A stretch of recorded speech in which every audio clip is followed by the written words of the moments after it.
درود رفقا، اگه فکر میکنید برای یه غذای خوشمزه حتما باید کلی مواد داشته باشید، این ویدیو قراره نظرتون رو عوض کنه. امروز دو غذای سنتی و خوشمزه بهبهان رو فقط با 2 قلم مواد ساده و بدون گوشت درست میکنیم. تازه خیلی سریع هم آماده میشه.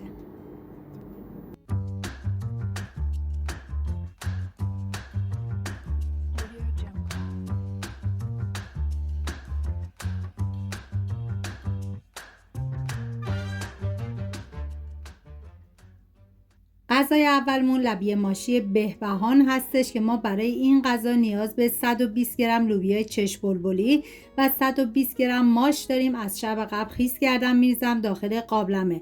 توی این مرحله آب رو به اندازه‌ای بریزید که فقط حبوبات پخته بشه. همین اول ویدیو هم میگم دم بهبهانیای عزیزمون گرم با این غذاهای خوشمزه‌شون. حالا توی این فاصله تا حبوبات پخته میشه میریم سراغ پیاز. 4 عدد پیاز رو به صورت نگینی ریز خورد میکنم. این غذا برای 3 نفر در نظر گرفته شده. شما به اساس تعداد نفرات مواد رو کم یا زیاد کنید. من اندازه ها رو هم در طول ویدیو میگم هم داخل دیسکریپشن نوشتم. داخل تابه مقداری روغن میریزم. بعد از داغ شدن پیاز ریز شده رو بهش اضافه میکنم، هم میزنم، زمان میدم تا پیاز طلایی بشه. نوبت اضافه کردن ادویه هست، شامل ادویه کاری، زردچوبه و نمک که از هر کدوم 1 قاشق چای خوری و فلفل سیاه 1 قاشق مربا خوری. هم میذارم ادویه ها تف بخورن، عطر ادویه ها آزاد بشه و بعد از تف خوردن حرارت رو خاموش میکنم. میریم سراغ حبوبات که کاملا پخته شده. با استفاده از گوشتکوب دستی له میکنم. به هیچ عنوان از گوشتکوب برقی استفاده نکنید. عطر و طعم این غذا واقعا فوق العاده است، با اینکه خیلی ساده است ولی انقدر خوشمزه است که دلتون میخواد دوباره درستش کنید. بعد از اینکه له کردیم پیاز داغ آماده شده رو بهش اضافه میکنم، هم میزنم و میذارم به مدت 1 دقیقه تف بخوره. و بعد از 1 دقیقه غذای ما تو همین مرحله آماده است. میتونید مقداری از مواد رو بردارید، در کنار یه نون تازه و سبزی خوردن حسابی میچسبه.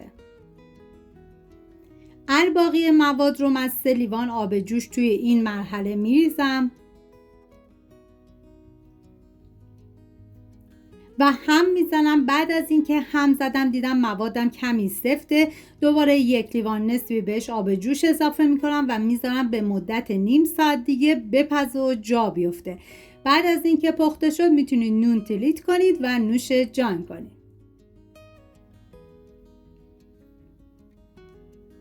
خب لبی ماشی بهبهان خوشمزه‌مون هم آماده شد. یه غذای ساده، خوش‌عطر و خوش‌طعم که واقعاً ارزش امتحان کردن رو داره.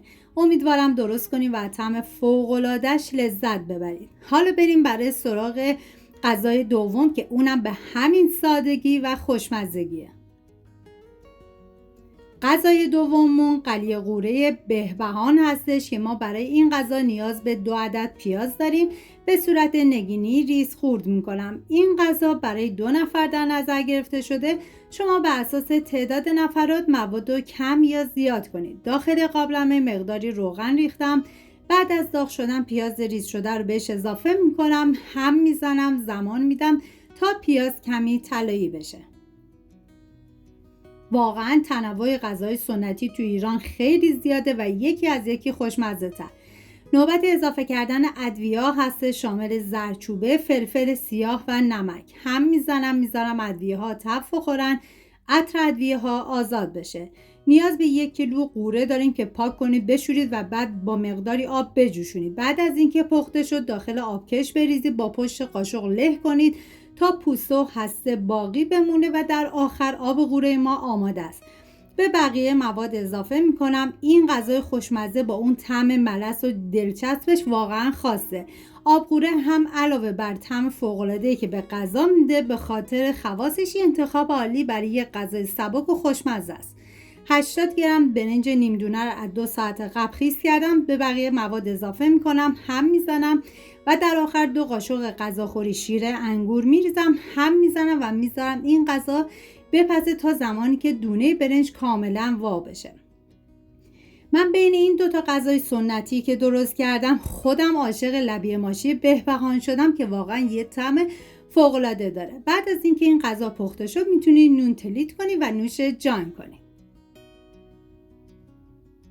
خب اینم از قلی قوره بهبهانی خوشمزه‌مونم که آماده شد. یه غذای ساده، سبک و خوش‌طعم با اون مزه ملس و دوست داشتنی. امیدوارم این دو غذای سنتی بهبهان رو درست کنید و از طعمشون لذت ببرید. سپاس از همراهی همیشگیتون. تا ویدیوی بعدی مراقب خودتون و خوبی‌هاتون باشید. تا درودی دیگر، بدرود.